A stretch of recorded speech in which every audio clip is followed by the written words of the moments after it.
அனைவருக்கும் வணக்கம்.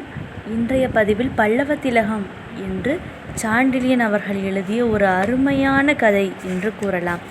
அதாவது பல்லவர்களுக்கும் ராஷ்டிரகூடர்களுக்கும் இடையே நடைபெற்ற அந்த போர், அதை பற்றி அழகாக குறிப்பிட்டிருப்பார்கள்.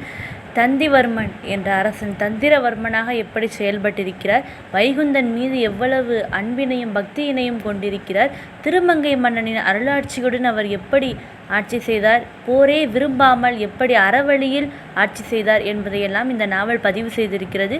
மேலும் இந்திராதேவி, ரஞ்சினி என்ற இரு மாதுளர்களின் காதலை பற்றி மிகவும் அழகாக இதில் குறிப்பிடப்பட்டிருக்கிறது.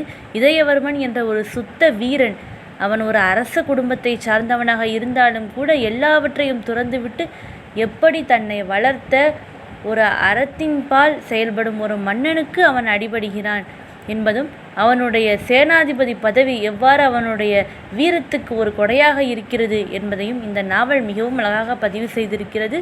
அனைவரும் படிக்க வேண்டிய ஒரு நாவல். வைகுந்தன் அருள் கிடைக்க வேண்டும் என்பதற்காக எப்படி பல்லவர்களின் ஆட்சி இருந்தது, பல்லவ திலகம் என்ற பட்டம் எப்படி கிடைத்தது என்பதற்கான ஒரு சரித்திரத்தை எடுத்து எம்பும் நாவல். அனைவரும் நிச்சயம் படிப்போம். தொடர்ந்து இணைந்திருங்கள் சுந்தரவேட்டை யூடியூப் சேனலுடன்.